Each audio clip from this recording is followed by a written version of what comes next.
Masih terkait korupsi, pemirsa, Komisi Pemberantasan Korupsi menyita uang sebanyak 26 miliar rupiah terkait dengan kasus dugaan korupsi kuota haji pada masa Menteri Agama Yakut Khalil Qaumas.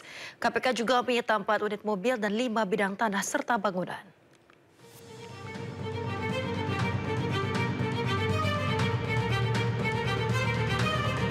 Komisi Pemberantasan Korupsi menyebut menyita sejumlah uang dan aset terkait kasus dugaan korupsi kuota haji pada masa Menteri Agama Yakut Khalil Qaumas.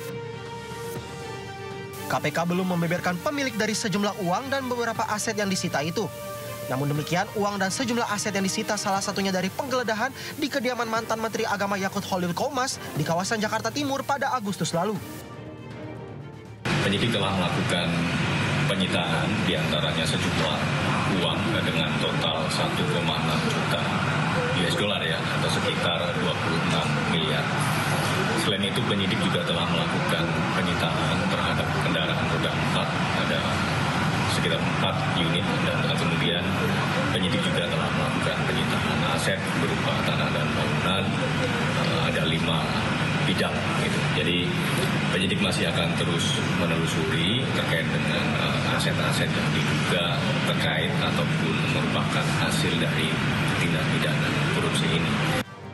Setelah perkara ini dinaikkan ke penyidikan, Komisi Pemberantasan Korupsi mencegah mantan Menteri Agama era Presiden Joko Widodo Yakut Khalil Qaumas untuk berpergian ke luar negeri. Surat pencegahan ke luar negeri dikeluarkan KPK pada 11 Agustus dan berlaku untuk 6 bulan ke depan. KPK juga telah memeriksa Yakut Khalil Qaumas pada Kamis 7 Agustus lalu. Yakut diperiksa hampir 5 jam dan memberi klarifikasi terkait pembagian kuota tambahan pada ibadah haji tahun 2024 lalu.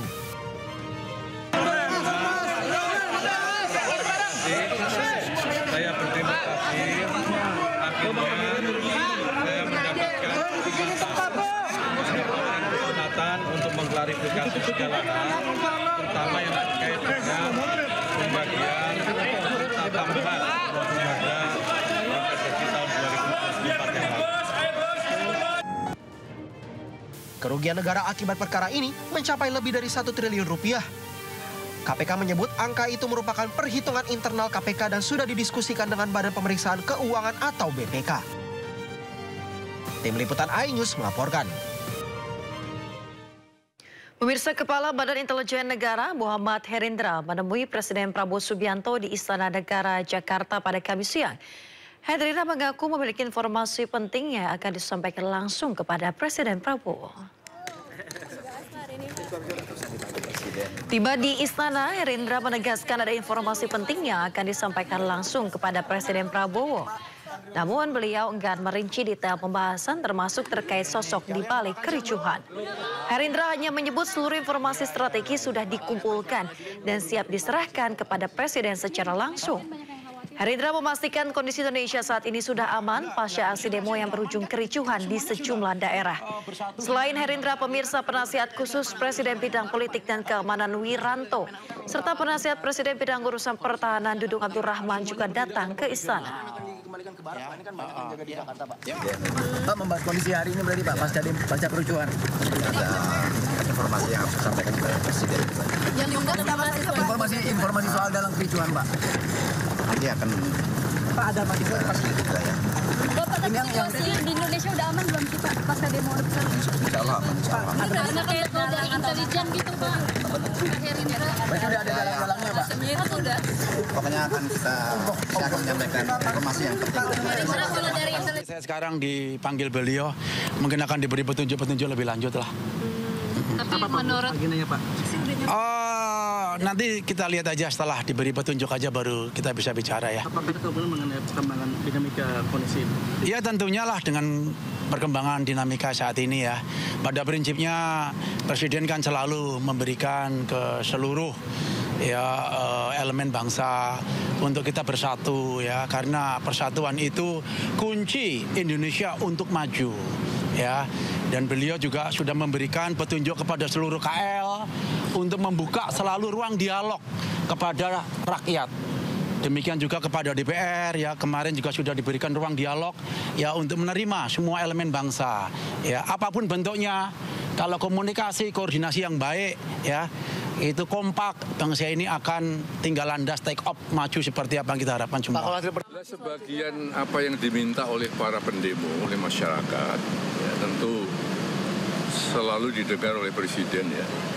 Dan Presiden juga tentu sedapat mungkin telah mendengarkan itu, kemudian memenuhi apa yang diminta, tentunya tidak serentak ya, semua dipenuhi. Ya, kalau semua permintaan dipenuhi kan juga repot ya, oleh karena itu tentu kita nyerahkan saja kepada Presiden yang saya tahu beliau sangat memperhatikan, sangat mendengarkan, dan responsif ya terhadap apa yang diharapkan rakyat. Dan hari ini pun saya kira dalam kaitan itu, saya tentu menghadap beliau, dipanggil beliau akan membicarakan hal-hal apa yang sebenarnya harus dilakukan pemerintah ya untuk mengatasi semua ini.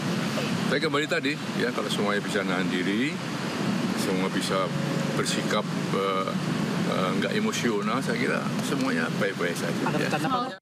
Pasca demo kemarin, yang jelas Bapak Presiden pernah hari Minggu menyampaikan bahwa tentunya kebijakan-kebijakan beliau juga tidak sepenuhnya, juga banyak orang yang ada orang juga yang merasa dirugikan mungkin ya.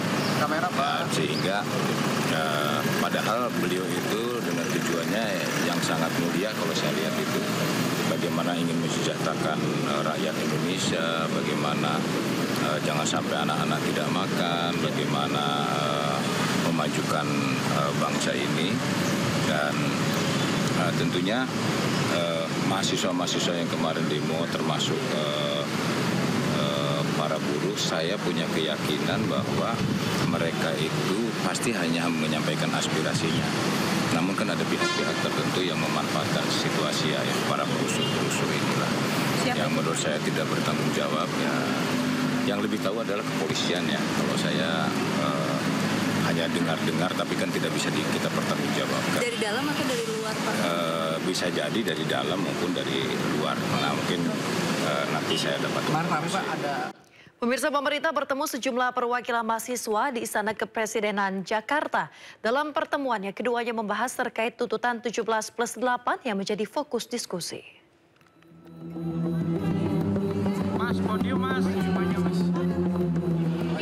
Istana Kepresidenan menerima sejumlah perwakilan mahasiswa untuk berdialog secara langsung di Jakarta. Mereka diterima oleh Mensesnek Prasetyo Hadi dan Mendiktisaintek Brian Yuliarto sebagai representasi Presiden Prabowo Subianto. Dalam dialognya, kedua pihak berdiskusi mengenai tuntutan 17+8 yang menjadi fokus utama. Dialog bertujuan untuk menjembatani aspirasi mahasiswa dengan kebijakan pemerintah untuk mencari titik temu demi kemajuan bangsa. Kemarin di legislatif, dan kami hari ini diberikan kesempatan untuk menyampaikan aspirasi kami di lembaga eksekutif seperti itu. Titik tekannya di mana titik tekan? Oke, baik, titik tekan. Pertama, mungkin kami menekan dengan keras bahwa untuk segera mensahkan RUU Perampasan Aset yang kemarin sudah kami sampaikan di DPR RI. Namun mungkin untuk hari ini, kami segera secara lantang juga atas nama BMC Kerakyatan menyampaikan bahwa kami dengan tegas untuk menuntut dan menekan Bapak Presiden Republik Indonesia untuk segera membentuk tim investigasi terkait dugaan makar. Seperti itu, kawan-kawan. Tanggapannya cukup baik. Tadi kami diberikan waktu kurang lebih nanti belum tahu ya waktunya berapa, tapi tadi Bapak Mensesnek sudah memberikan respon yang cukup positif dan segera akan disampaikan ke Bapak Presiden. Kebetulan memang tadi sebetulnya Pak Presiden ingin menemui kami, namun ada acara maulid di Istiqlal kebetulan. Iya? Belum sempat ketemu sama Bapak Presiden. Dialog ini juga menjadi salah satu cara untuk memahami tuntutan mahasiswa untuk bersinergi membangun bangsa ke depan. Pak, ngobrol dari hati ke hati, kira-kira seperti apa pandangan-pandangan mahasiswa ya, untuk kita bisa perbaiki hal-hal yang masih kurang, untuk bisa membicarakan ide-ide bagaimana supaya Indonesia lebih cepat maju, lebih cepat bisa memperbaiki hal-hal yang memang kita ingin capai bersama. Pihak Istana menegaskan pemerintah bersungguh-sungguh untuk mencatat dan menindaklanjuti aspirasi masyarakat. Selain dengan mahasiswa, pihak Istana juga akan terus menggelar dialog dengan berbagai lapisan masyarakat lainnya. Dari Jakarta, Tim Liputan AI News melaporkan.